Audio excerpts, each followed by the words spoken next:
That was weird. That was weird. I just did like a whole thing there. Hold on. Let's see here.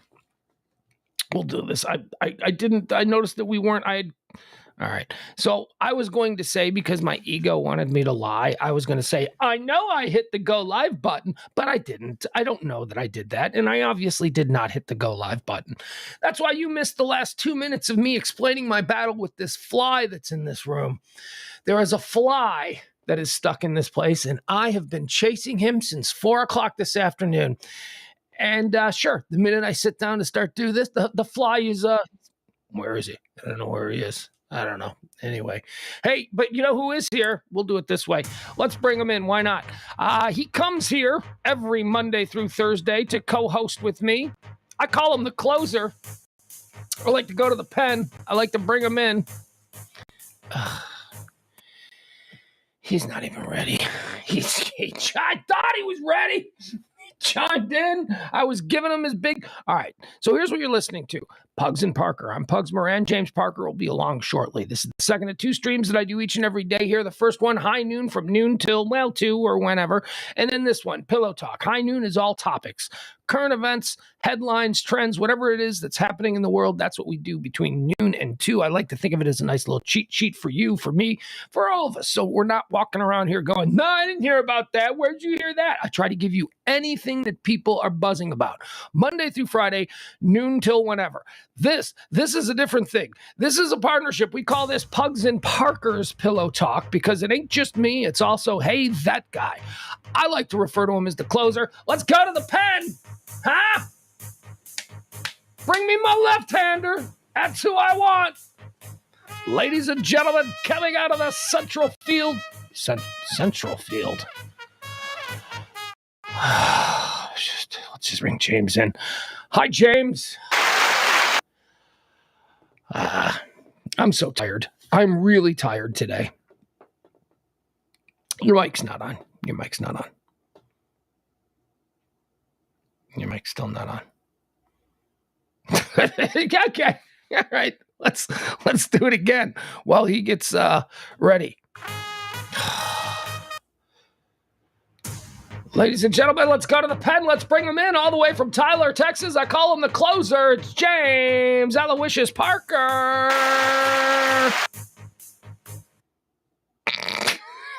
Nope. Nothing. What about now? Yeah, there he is. All right, now we got you. All right. Did you do something extraordinary, or are you just getting your ass kicked today? Just get my ass kicked today. Last night I fell asleep really, really early. Like if the show ends, I think I signed off the show at like 10:10 last night, and I laid in bed at 10:20 and started to watch an episode of The Sopranos. Fell asleep. I was asleep before 11 o'clock last night, which is so weird for me. The problem with that is, I mean, that sounds all good in practice, but the problem is that I woke up at like 6:30 this morning and couldn't fall back asleep. So, you know, my body just ain't used to waking up that early. Certainly not without a nap. And so now the vicious cycle keeps going backwards. Now you're already tired and ready to go to sleep again. But if you do, you're going to wake up at 5:30. Yeah. Be able to go back. Yeah. No. So that's why I do cocaine. That's why tonight at midnight, I'll just start snorting a bunch of rails and I'll be up until, 4, wake up at 9, and then I'll be back on my normal schedule. Actually, I do want to pour me a drink. You got yourself a little libation there, James? Are you sipping on anything? I have a Dr. Pepper Zero. Don't want to rub it in anyone's face here. That's good stuff. Yeah, I went to the store and said, give me a glass of your finest Dr. Pepper. I've been complaining about inflation, not in the way other people complain about inflation, but I complain about inflation in the ways that it affects me. A couple of fingers of black whiskey, the world's best whiskey, as judged by the New York Wine and Spirits competition of 2022, Peruvian black corn Andean whiskey. Proud sponsor of Mansplaining. Here's to you. So I complain about inflation because the way that I notice it is I don't give a shit about things I don't buy, right? I don't care. I don't care what the price of veal is, right? I'm not buying jet fuel. Nah, not a problem for me. I judge inflation by, one, how the Dollar Tree is reacting. Like, what's going on at the Dollar Tree? Because everything at the Dollar Tree is supposed to be $1. So inflation tells me not anymore. Not anymore. Now it's inflation went up 11%. They raised their prices 25%. So they're making a profit off of inflation, and we're all accepting of it because the media lets us all know. The media puts it out there. Inflation. So we expect it. So when we walk into the Dollar Tree and we know that inflation is up 11% and they raise everything 25%, oh, fuck them. I mean, come on, man. That's gouging. That's gouging. You're getting gouged at the dollar store. Well, we are incrementally. They are taking this opportunity to not just sort of keep pace with inflation. And no, they are making a huge, huge profit during this time of inflation because they know that we don't give a shit about 25 cents. I'm pretty sure they have narrow margins, but I get your larger point. Fast Outdoor Food has a great question. Where do you get the black whiskey? Yeah, good luck to you. It's sold out. You can try and find it, and you can order it on websites. You can call your local liquor store. You can see I know here in the Dallas-Fort Worth area, there are a couple liquor stores with a couple of bottles, but if we went on all the whiskey sites to see where you could order it, and even the places that say you can order it here, you go to it and it says sold out. So some places you can't even order it. So now this is a bad time because you caught me in the middle of sober October. That's why I'm having a non-alcoholic beverage. Is that a thing, Sober October? It's kind of a thing. For dorks. Like Joe Rogan does it. Yeah, like I said, for dorks. But go ahead. Yeah, for dorks. Well, no, it's a good thing to do.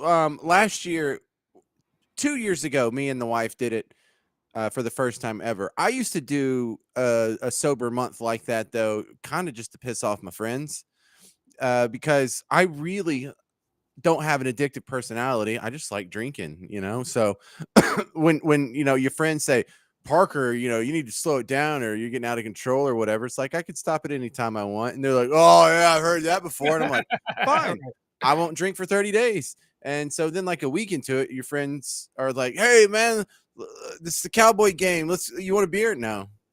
Oh, come on, man. Get a beer. No, you said I couldn't control it.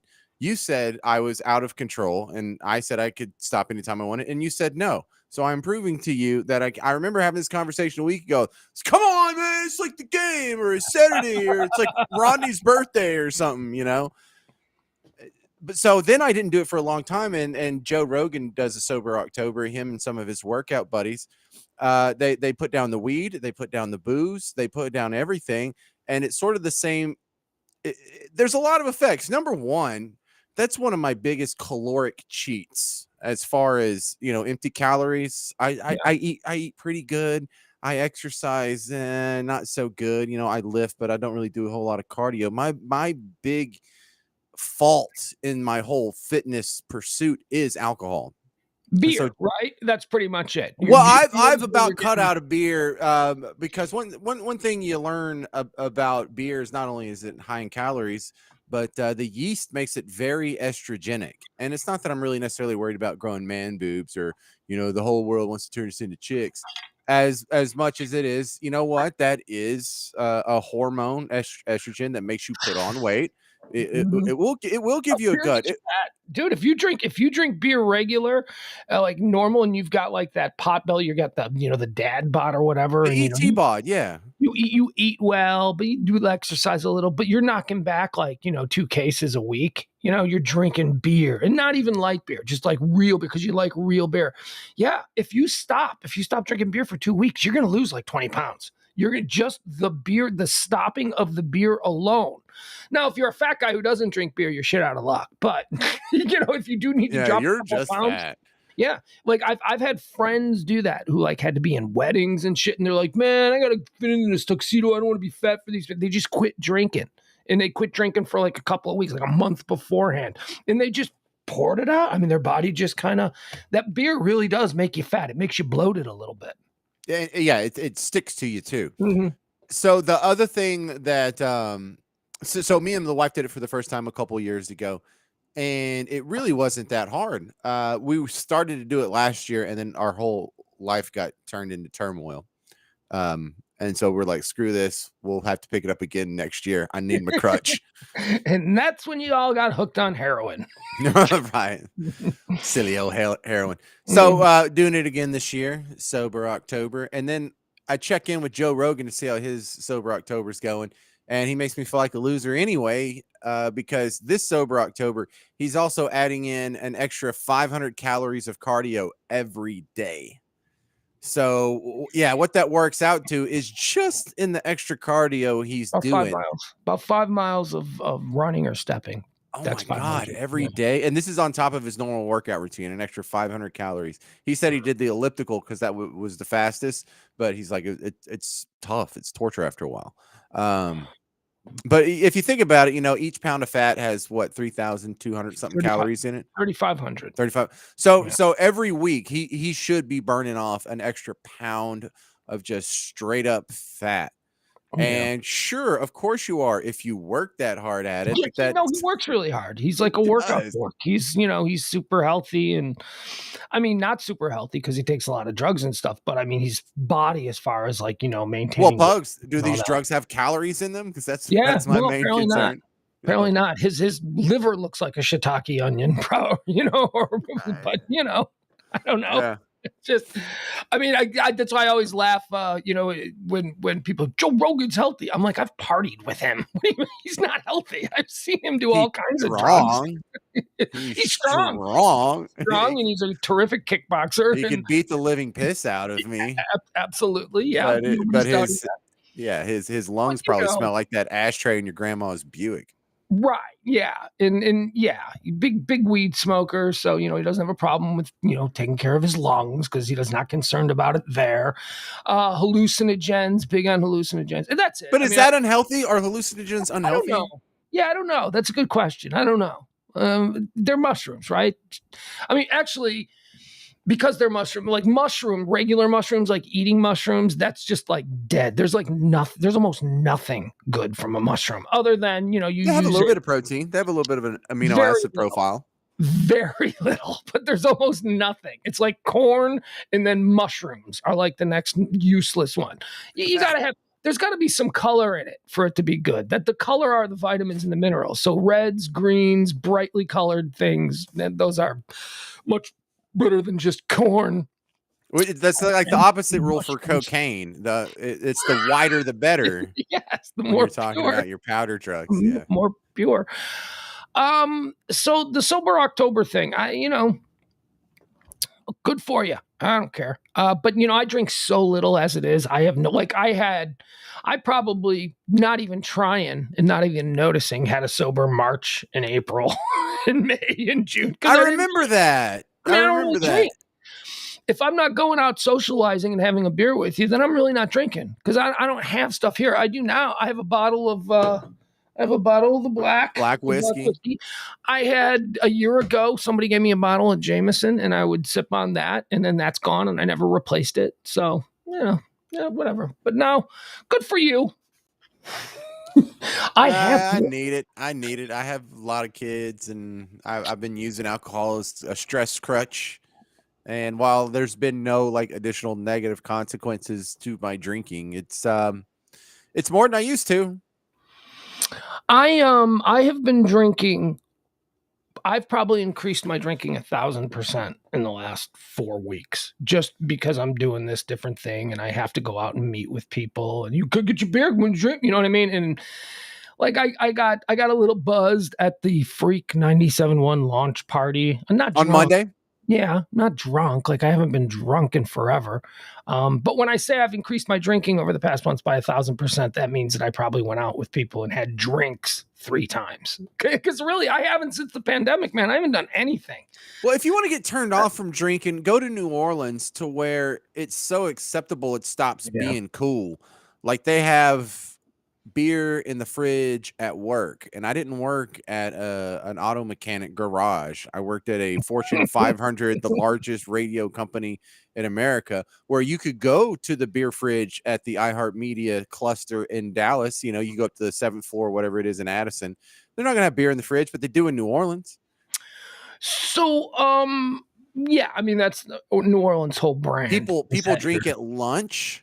Yeah. People, and I don't mean like on Fridays, you take a half day and you go drink it. No, people just drink at lunch. Like On a get, Tuesday. yeah, they get liquor with their lunch, and your boss does it, and your boss orders you one, and you're kind of rolling with it. And after a while, it ceases to be fun. It's like, come on, man, It's we still gotta. the 1960s in New Orleans. They Yeah, it's still go out Mad with Men. It's a like, do we have to do this martini. every day? Do we? Yeah. God damn, people, slow down. I got to work tomorrow. So yeah, it ceases to be fun. Well, it ceases to be cool. It's still fun, and I still like it. But they have beer and sometimes even like a liquor bar at like your kid's elementary school carnival. It's like hey, we're doing trunk or treat. There's the beer line over there. I went to a concert with my kid on Sunday, Smashing Pumpkins and Jane's Addiction, and I didn't have one beer. I think it's probably the first concert that I've been to as a grown up adult where I didn't buy a beer, where I didn't have 10 beer. You know what I mean? You go to concerts, you're like, yeah, man, cool, let's get another beer. You're having fun. You're typically with your buddies. Sometimes. I was with my kid. We were actually there watching the show and listening to the music and appreciating what we were seeing. And it was also, my buzz at that concert came from just watching him watch his first concert. That was really fun for me. I didn't need any alcohol. Ran into a bunch of people that I knew. First of all, I was wearing my Loop Rock shirt, my Loop radio station shirt. Oh, that's right. Yeah. My kid we walk through the gates, we go through security and all that kind of stuff. And within 30 seconds, my kid is going, what is the deal with that shirt? I go, it's a legendary shirt, man. Cause everybody was stopping me going, the Loop, man, the Loop. And you have to understand, that shirt would be recognized at a Smashing Pumpkins show because the Smashing Pumpkins were a big local Chicago band. So virtually every Chicagoan that lives in Dallas now was at that concert, right? It was so everybody was recognizing my local Chicago radio station shirt. Yeah, I mean, my buzz came from watching my kid and just the whole experience of being there. And I ran into people that I knew, and they were like, hey, let's go get a drink. You want to come to the Jack Daniels Club? I got him. We can come in. They look at. I'm like, nah, I don't want to drink. I don't want to drink tonight. I'm here with my kid. We're going to Whataburger after this. That's our night. That's now how I go to concerts. No alcohol involved, just actual listening to the music and then a promise of Whataburger on the ride home. Yeah, it's the similar story when me and my son went to the Toadies concert back in May. I did get a beer, but what am I doing here? I'm going to get smashed and he's going to watch me, Yeah. Yeah, I don't miss it. That's the thing. I think that if you had told me 10 years ago, you're going to go to a Smashing Pumpkins and Jane's Addiction concert in 10 years, and you're going to be sober through the whole thing, I'd have said, what? Why would I do that? That sounds awful. Yeah. Did I just get out of rehab? Because I don't understand how that could be me. Do I have an ankle monitor that tests my blood alcohol? What is going on that I'm at this concert and I'm okay? But you are very correct in the fact that just endemic with our line of work is the social situation where drinking is basically foisted upon you. Partying is foisted upon you. And just by being this close to the real showbiz world, I get it now how all these rock stars end up with addiction issues, because every night they go to work, they have that pressure. This is someone's biggest party of the year, and you're expected to be the monkey that dances. And wow, I get it. Who you really see that with? I mean, I don't know what it's like for movie stars or rock stars, because they're sort of there's a protective barrier between them and the great unwashed. But comedians, stand-up comedians, get roped into drinking with strangers excessively because it always happens in a bar.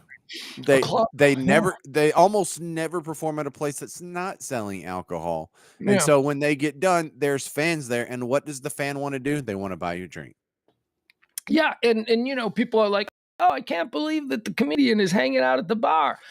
The comedian wants to hang out at the bar because he wants to see his fans. It's like, oh, I don't want to bother you. No, they kind of want to be bothered. I'm not just talking about comedians, but I'm talking about in that situation. So they're going to make themselves available for social interactions because their ego and ego, not in a bad way. We all have egos, but their ego wants that sort of, oh, we loved your show. We love that. I mean, that's just well, and you're also their best human option thing. because they don't know anybody outside of the Laugh Factory in Fort Collins, Right. Colorado, anyway. Exactly. And they're looking for girls, right? They're looking to take a girl home. Half So, the I mean, time. I've seen that. I've seen where people just, without even introducing themselves to a comedian, like that's how they introduce, give me 10 shots. And then they'll just turn around and go, hey, man, here, I loved your show. Do this with me. And then he's like in a position where, all right, this is the fifth stranger in a row who has handed me a shot. Am I going to be a dick? He's already paid for it. It's a tough situation. And just yesterday, speaking of the Freak 97.1, I was listening to the Downbeat, which is Reiner's new show, the afternoon show. And he had Groobs on, and they were talking about when you go out as a radio host to like an appearance and you have to mingle with, not have to, that sounded terrible, but that they were talking about the drinking situation. And they said that Groobs has probably been forced to do more unwanted shots with listeners than anybody else because he's the one that was always made available. He was out there hanging out at the bar. And I listened to him talk about it and I just thought, oh my God. Okay, maybe because of longevity, he has the record. But I'm telling you, I am somewhere in the rankings because at all of the Dukes things and the Bell Bottoms things and all of the endless bar appearances, that was a big problem for me. That Because everybody you have, is it a drinker. rule? Is it a rule that if someone offers you a shot, you'll take one? Now, if they offer you 10, screw that. But No, it's not a rule. But you want to be cool. You have to recognize that the person who is buying this shot for you is doing it because really they don't want to do a shot with you. They just want to meet you. And this is their way to break the ice. This is their way to, hey, I just want, and you have to be conscious that this is an awkward moment for them and that everything that you say, even though it might just be like, oh yeah, man, no thanks. Hey, good to meet you. And then you turn away. You've just given them a memory that they will tell 200 people about the time you were a dick to. I just tried to offer him a beer or I just tried to offer him a drink and he didn't want it. And then he just turned away and kept talking to other people. That's the rule of 200. That person, I mean, we're not saying it's really affecting him, but throughout his immediate universe, he will affect 200 people with that knowledge, whether it's, he tells his wife and then his wife tells a coworker and then the coworker is listening to our show and goes, yeah, I heard that guy. You know what I mean? It's the rule. I heard he's a dick. Yeah, exactly. So you need to try and keep ahead of that at all times. So I developed a couple of things like you would dump them, you would try to distract them, dump them, and then do the shots. But you can't do shots with everybody. You can't. I mean, it's nice. It's very nice. It's wonderful to have people, want to have that kind of interaction and moment and hang with you. But oh God, it's so awful. I have been, it took me about 3 years to learn how to sort of navigate that. It's like, no, man, I'm not going to do a shot. But, hey, and then you just ask them questions. If you say, no, man, I can't do a shot. But, hey, man, where are you from? Tell me what's going on. What are you doing? If you just can kind of connect with them in another way, sometimes that works. So I did a bit one time called James's Weed Cleaning Service, where if you brought me your bag of weed, I would take out all the stems and seeds for a small fee. That was, I didn't really do that. It was just a bit. What was it? Say it again. Sorry, I was reading. James's Weed Cleaning Service. Yes, I remember that. Remember, I was endorsed by the drummer from the Toadies. Mm-hmm. He was in on it, and I mean, it was a funny bit, and y'all played it a bunch for about 2 weeks, and then it ran its course. But for about 3 months after that, every single event I went to, whether it was at Duke's or Bell Bottoms or, the Lizard Lounge or wherever the hell we went, people were offering to smoke weed with me. I'm like, smoking weed is not my job. I appreciate your generosity. Right. But it's just a performance. I was just goofing. I have, and I will if like my job depends on it. But I cannot keep up with you people. And look, to be honest, like I wasn't going to smoke, but if people are gonna like basically grab you by the arm and take you out to their car in the parking lot, then I just have one piece of information to share with everybody, and you already know this, Pug, so I don't have to tell you, but everyone listening, if you want like a greasy loudmouth from the radio to go to your car in the parking lot and smoke weed with you, what you need is to have one hot girl in the group. That'll work. That'll work. See? Yeah, that'll get That him was there. the deciding factor. No, I don't want to go. Oh, is she with you? Let's Although I go. gotta be honest with you, that was a no go. That was a no fly zone for me. Now I know that like you and Eric and Bobby, you guys were always taking walks with strangers. No, That was so weird. It's like, I why would do you draw the want to line do that? Yeah, nobody. Hey man, you want to go out and smoke? And I'm like, nope, not at a station branded appearance where I'm gonna end up in handcuffs in the parking lot. No, I don't. No, Or, but you're like shoving Eric. He would. yeah, he would. that was Bobby. Bobby used to think Yeah, he was Bobby so. would. Hey, I think it's Bobby's birthday today. I think I saw that on Facebook. You want to call him? I don't have his number. I don't know. Do you have Bobby Garza's number? I think I do have Bobby Garza's number. Let me see. Do I have Bobby Garza? No, there's no way I have Bobby. I love Bobby, but there's no way that I have his number. That was always couple of Bobby's. Garzas. Bobby would meet a guy, and then like within the first 15 seconds, we're gonna take a walk. We're gonna take a walk. Just like some guy, and he would do it like to like famous people. Like he would be there, and I don't know, Bobby, this is so and so from Pantera. Hey, cool. Hey man, nice to meet you. Want to take a walk? Like that would be his first thing. You want to go take a walk? Like Bobby will go get you high if you want to go walk with Bobby. It was right. And look, even if I get it, you like weed, but we're like your job's on the line. I kind of feel like the CNN guy. Yeah. No. Like, do you really need to do that now? Like, is your compulsion to have that little bit of fun worth more than your career? All right, that's Bobby's number. I just sent that private message. Yeah, it's crazy that you got it, but I don't want to call him. I don't want to call him. We could just rando call him. Yeah, but I'd rather just rando talk to you. I don't know. I mean, I love Bobby, but I don't know. All right. Anything else you learned from the downbeat? No, just that Groobs and I share that. Because I like it when they talk business, and they've been talking business a lot this week. I haven't heard any of the business talk on the downbeat. So they talk about how they met, or how they got into the radio, or their first show, or how they got the weekday show, in investments. I'm like, yeah. They talk about the business, not the business as in radio. Yeah. I don't know. I'm enjoying it. I just like hearing Mike's voice again.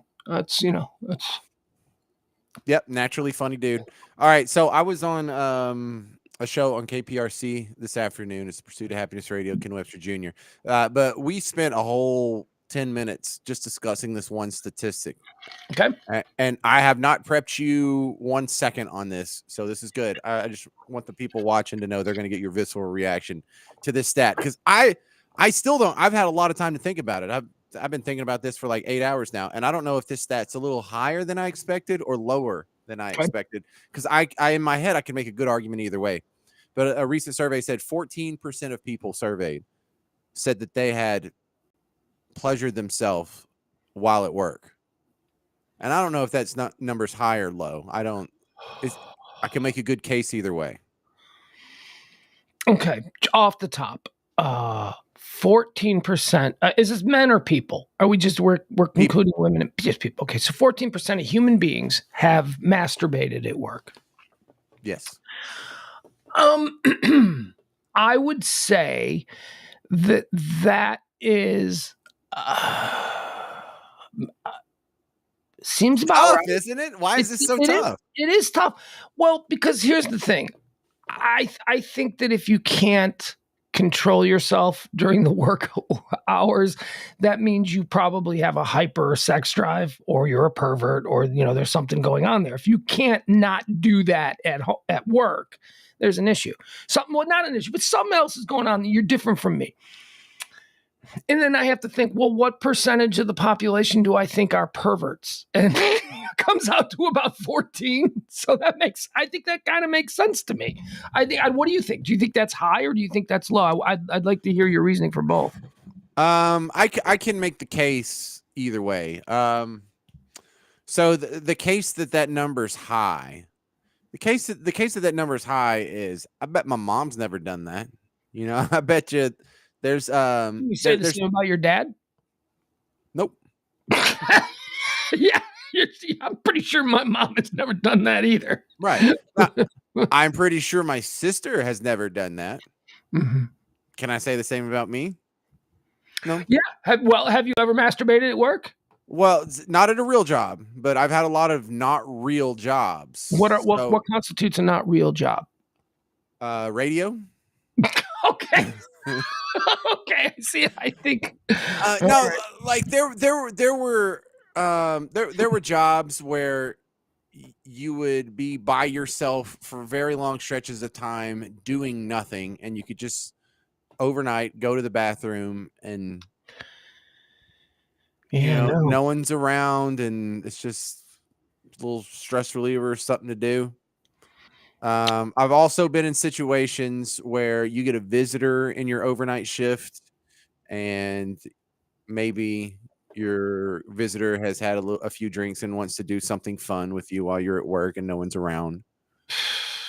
So yeah, no, I've worked overnight shifts. Never had that. Never. But I've also, I know a number of people. I know people on my staff who have had sex at work. You might be one of them. yeah. That's just. But it's not a real job. It's not like I'm a nurse in the third floor of the cancer ward. Those people don't do that. No, it doesn't. Are you sure? Are you sure? Doctors? No, I'm not. Actually, I'm not. Because 20-hour shifts who are just constantly together and they don't ever go home and they have those little rooms where they sleep in. You don't think? I am telling you, there is some crazy stuff going on in hospitals. Haven't you ever seen General Hospital? Well, see, the thing is for anyone to do it, all you got to do is go off to the bathroom for a pretty nominal amount of time, and you can get it done. So it's not like you have to have even a whole lot of privacy or alone time. Everyone can get that with a bathroom break. Yeah. So I don't know. Like when I worked in computers, I never even thought of it because I radio. Yeah, but when I work in computers, I got to get up. I got to fight traffic. I got to be at the office at 8, and there's always people around me. I'm talking to people. I'm going to meetings and going to the printer and have a quick lunch, come back. And no, it was never a thing. I get off at 5. I have my whole social life ahead of me anyway to take care of that and work with something totally separate. So, when I'm put in the right situation, that just sounds like anathema. Like, what kind of sex crazed maniac would do that in a situation like this? But there's other situations where, okay. It's also a question of availability. Like, I always talk about, like, it's a good example. You worked the overnight shift. You had visitors come by to have sex with you. I worked an overnight shift. I had visitors come by to drop off Chinese food. I mean, you were just more sexually active. So maybe people who find sexual conquests easier to come by are more sexually charged and therefore more likely to be considered into. And by the way, that's another thing that I realized today at the Kroger. I realized, James, because I ran into somebody, a dude, and he was a very handsome dude, a guy that I had met just the other night. And I ran into him at the Kroger today, and he came up to me and he started talking to me, and I had no idea who he was. And I'm just looking at him, I'm going, who's this handsome dude? And I realized, James, as I was walking away, that I have two categories of people in my life. I only designate two people: handsome people and people like me. And people like me, I tend to recognize. People like me, civilians. Yeah, civilians, normal people, fuddlies, we fuddlies. If you are a normal to fuddly looking person, I will probably remember your name and remember you. But if you're really handsome, I immediately dismiss you in my mind and just go, just another handsome guy. So to that point, I think that people who are attractive probably have a higher sex drive due to the fact that sex is easier to come by for them. So Redhead, have you ever done yourself on the clock?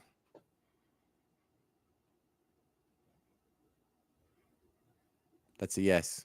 Oh my God. Your wife is the one woman that we now can imagine taking care of herself at work. I know lots of girls who have done it on the clock. Oh, I don't. Oh, okay. Share that. Hold on. Go ahead. You just start your list. I gotta get some ice. Hold on. Be right back.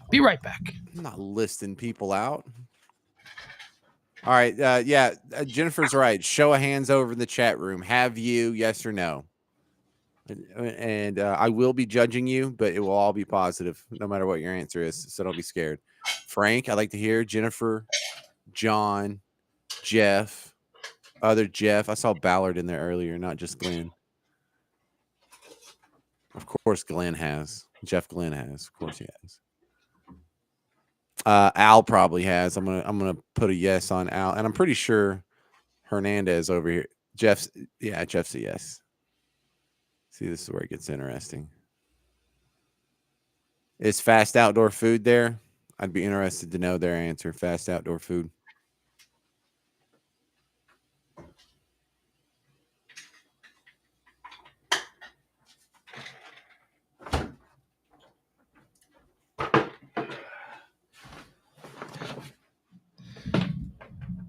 So you did it while you were a church secretary?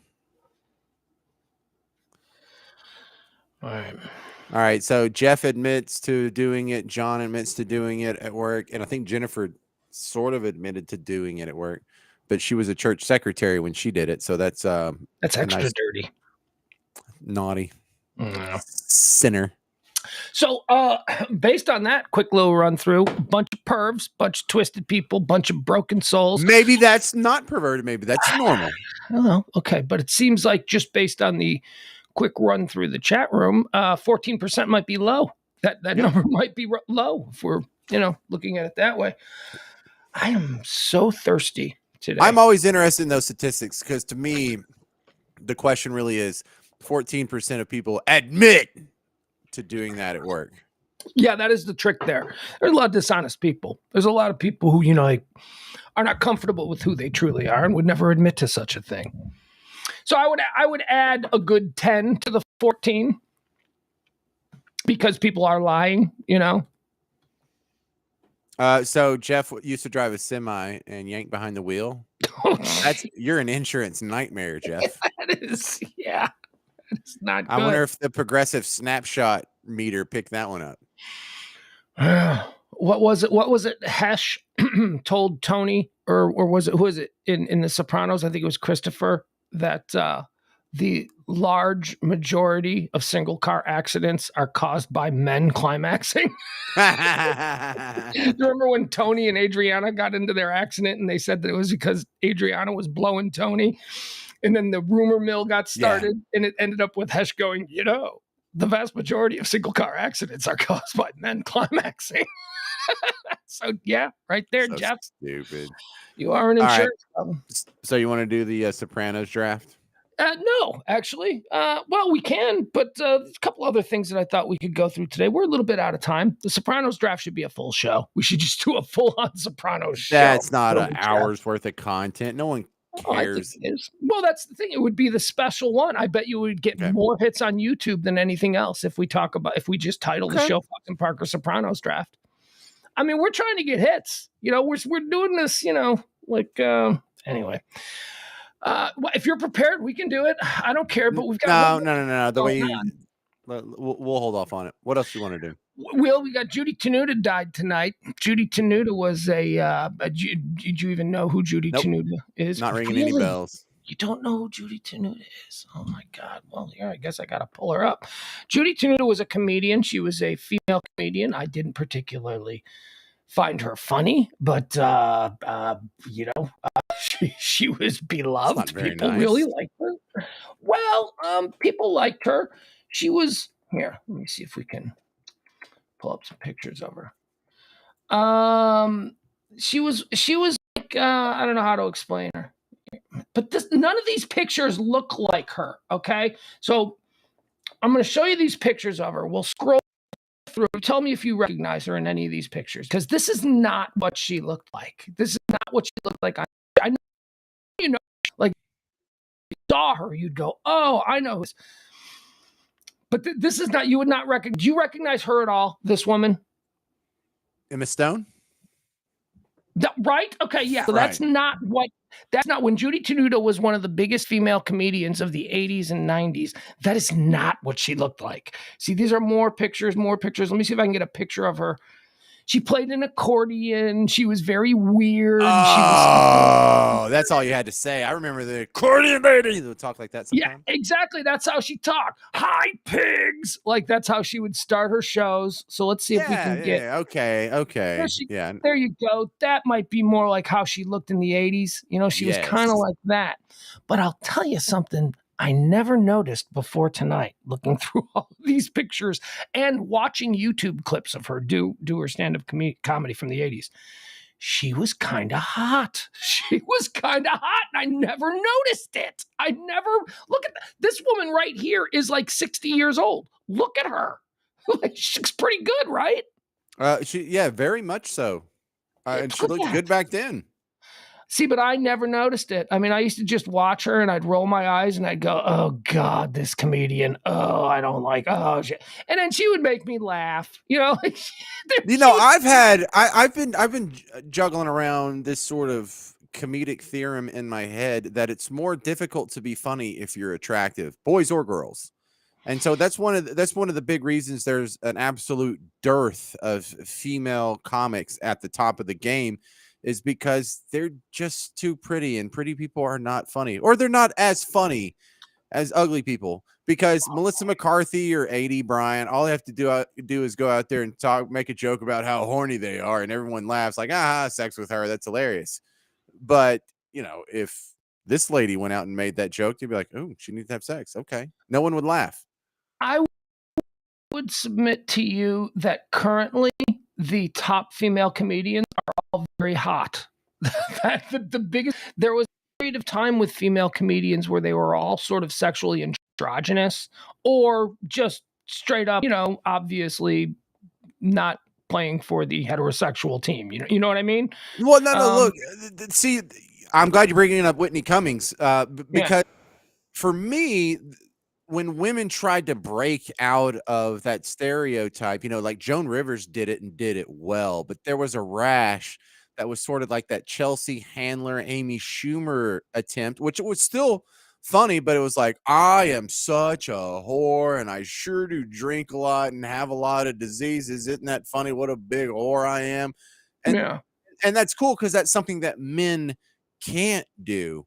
But Whitney Cummings, despite being smoking hot, is still funny, and that is so difficult, because you know how funny I would be if I was fat? Because half the jokes I would tell, people would think I'm a dick for telling them, but if I was fat, they would be laughing with me because I would be a figure of sympathy, not just some big jackass. So how about Dallas's own Iliza Schlesinger? I find her to be incredibly funny, and she's also super pretty. I mean, she's hot. This is not funny. This is hot, but she's incredibly funny. So the fact that she is funny means it's based on actual humor and not just Melissa McCarthy falling down a flight of stairs and being all awkward. Yeah, I get you. What about with guys? What about? I mean, same thing. There's a whole genre of fat comics that make jokes about being fat, and Dane Cook can never do that. Aziz Ansari can never do that. The best thing that Kevin Hart has going for him is the short jokes. If Kevin Hart was 6'3", he would be considerably less funny, or he would have to organize his act around something else. But the self-deprecating is such a great tool, and some people use it so well that if you don't have it, it gets difficult. There was an interesting piece that I read within the last couple of months. Now, me and my kid, we're freaks for Bo Burnham. We love Bo Burnham. We think Bo Burnham is like the future of comedy. He's doing things in just such a different way. His act is so unique.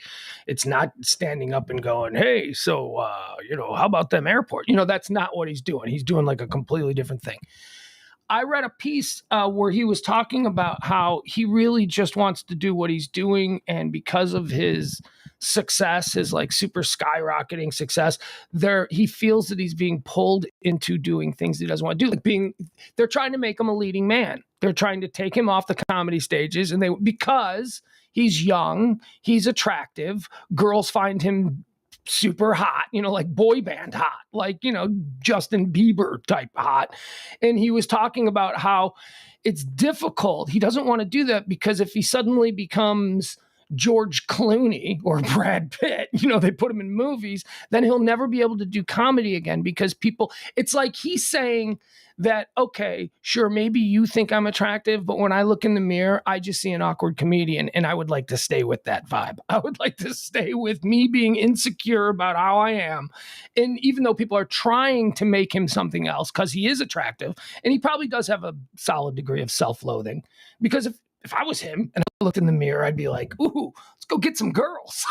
I'd be like, let's put on my best shirt and go out and make some girls laugh and get some girls. But he doesn't see himself that way. So I think he's really interesting because he is, in fact, a good-looking, attractive person who never needed to develop that personality, who somehow also did develop this crazy, wonderful comedic personality and crazy side. So if Chris Farley was not fat, let's say he's in shape, maybe not washboard abs, but he's pretty fit. He's got a little bit of muscle tone. He keeps his hair cut nicely. He's a good looking dude. And then he goes out and he does that Chippendales audition next to Patrick Swayze. It's not nearly as funny. In fact, it's only slightly funny because, hey, look, Patrick Swayze looks all cool and smooth, and this guy comes out and he dances awkward and flops his head around really hard. He's what a bad dancer.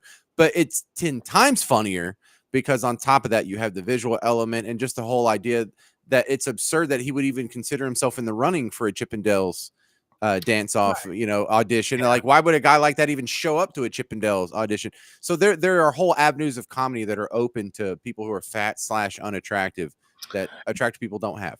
Chris Farley thought his entire reason for being popular was that he was fat and that he was heavy. He didn't believe that he was actually funny, which he was. He could, if Chris Farley was still alive and had slimmed down the way, look at Drew Carey.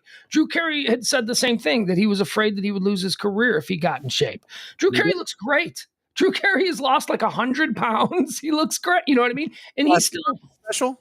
What's that? Did you see his last comedy special? No, isn't he good? Nah, neither did I. I don't even know if he's doing it. He's gone. He's right. He lost weight and he's not funny anymore because he was the awkward fat guy. Peter Griffin would not be funny if he was ripped. He just signed a $30 million contract to continue that stupid game show he does every day. He's not gone. That ain't. Oh no, his career's doing better than mine, but that ain't comedy. Right. But look, maybe that's what he wants to do. If you know anything about Drew Carey is got some issues and he doesn't like to work. He's kind of lazy and he's got some stuff going on. So the idea that he can just get up and do The Price is Right every day, that's kind of perfect for him because he was a drug addict and an alcoholic and he was destroying himself on the road and he was eating. So this is what he wants to do. And he's making more money now than he ever did before with the stupid Price is Right show. He's that's what we all want to do. Those game show jobs are so cherry. This thing where Pat Sajak goes and works 3 days a month. Unbelievable. Christ. Hey, can we double back to the Chris Farley thing and the Chippendales? As I was saying, he hated that sketch. That sketch broke him. It should. Can you imagine being the principal of that? Because you realize everyone that's laughing is laughing because the idea that you think you might be somehow sexy. And just what a soul pummeling, something to soak in. And he didn't let it be known to the staff at Saturday Night Live or the other people that were on Saturday Night Live, but all of his friends, in almost all of the Chris Farley documentaries that have been made since his past, his buddies from Madison, Wisconsin, his brothers, his frat brothers, his actual brothers, all of those people were like, yeah, he didn't want to be like he used to say, and I use this line myself, fatty fall down. Like when people go, oh, specifically when people say that they liked what I did in Chicago on the Kevin Matthews show. And I would always just say, hey, fatty fall down is always funny because that's kind of how I saw my buffoonish act. I stole that line from Chris Farley. Chris Farley used to sort of mockingly refer to his whole comedy being as fatty fall down. He's like, yeah, fatty fall down. But he hated it. He said that as a defense mechanism because if he said it first, then when you say it, you can't hurt him with it.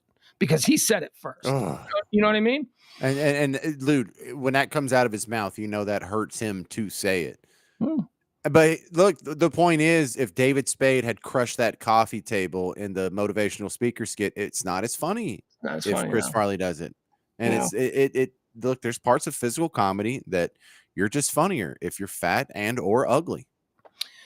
That you said the magic word, physical comedy, because now, I mean, when you think of Chris Farley, he's not a stand-up. He's not. He doesn't do imitations. He's a great character, you know. I mean, like his Chris Farley show where he created that character who was awkwardly interviewing all these. That was brilliant, and that wasn't dependent at all upon his physical size or anything. He could have done that as, you know, if David Spade had done that bit, it would have worked. But he really did kind of see himself being pigeonholed into that physical comedy thing, and he wanted to do more. If he had lived, he wanted to show that he could do more. His idol was John Belushi. John Belushi was another guy who, when John Belushi died, he was trying to do more. He had just done Continental Divide, which was a romantic comedy where he was the lead. Chris Farley, you're right, he was a physical comedian. And would he have been a good physical comedian were he not that big? Chevy Chase is a physical comedian. He wasn't big.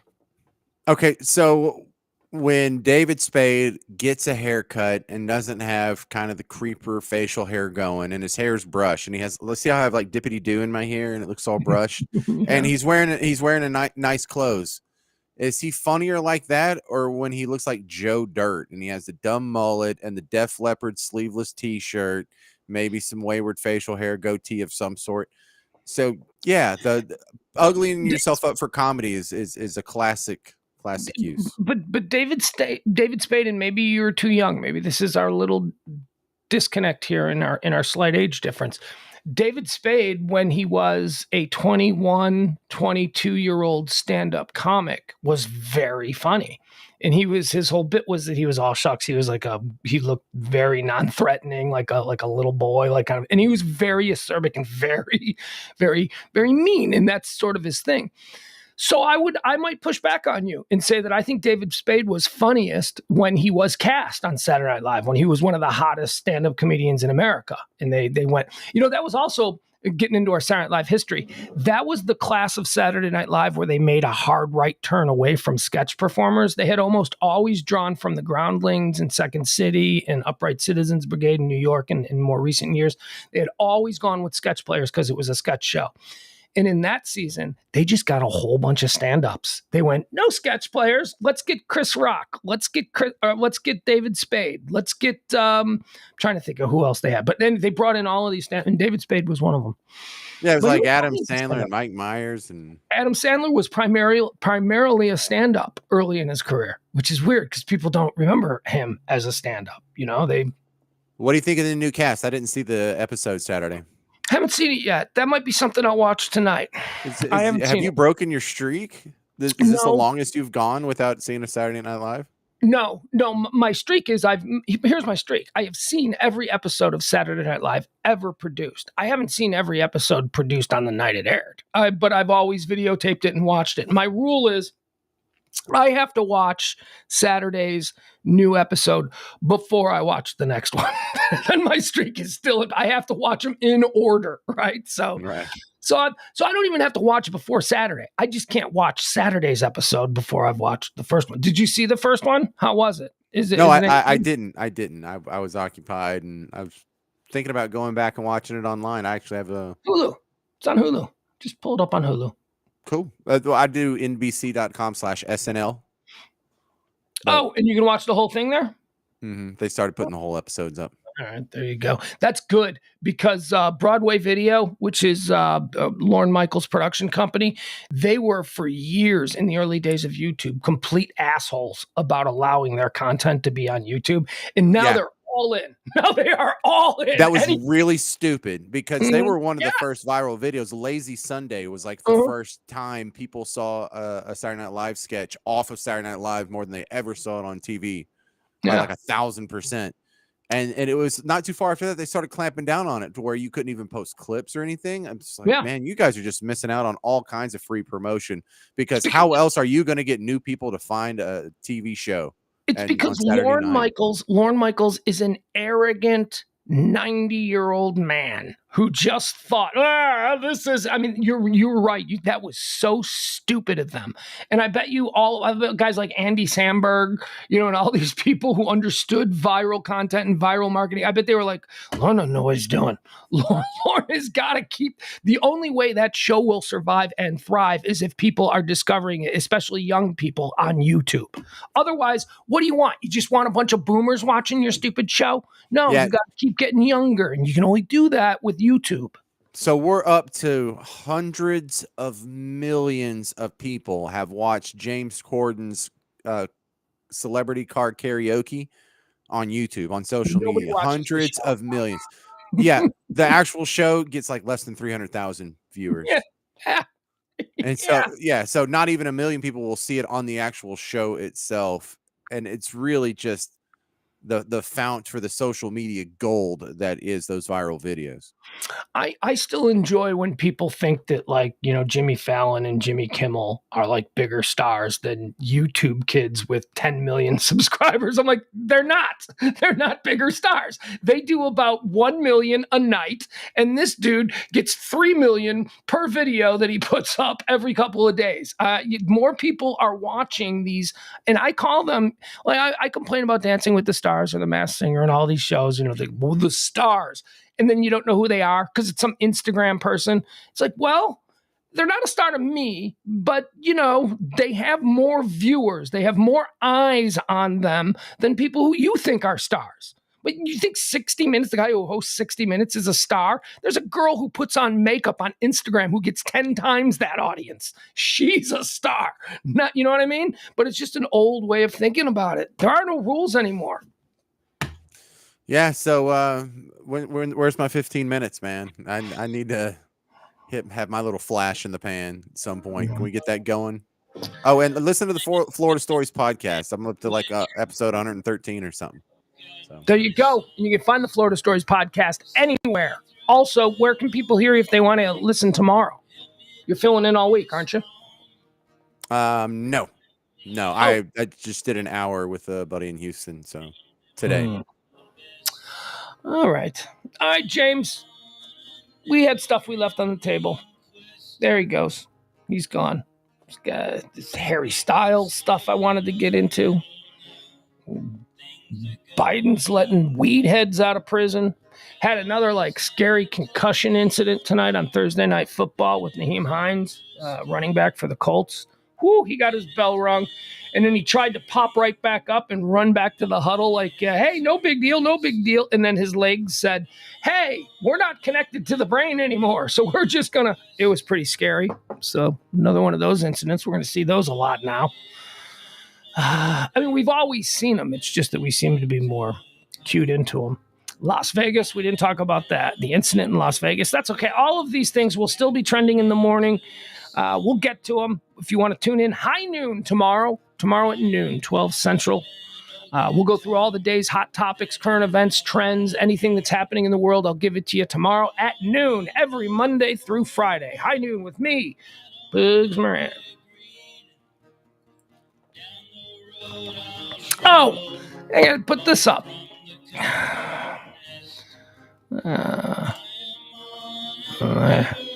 Huh? Come on, you want to participate in this weekend's mansplaining shows? We are trying to line people up. If you have anything that you want Dr. Schwartz and myself, just think of us as Love Line.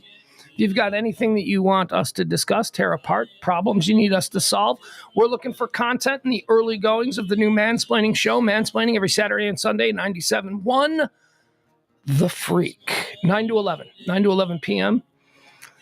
Ooh, got some good news today about the show. Can't share it yet, but really good news. Exciting news. All right. I guess that's it. I guess we got nothing else. I am on a never end. All right, later, everybody. You can send it to mansplainingradio@gmail.com if you want to participate in the show this weekend. Mansplainingradio@gmail.com. Love you all. See you tomorrow at noon. I am Pugs Moran. This is the Radio Misfits podcast platform.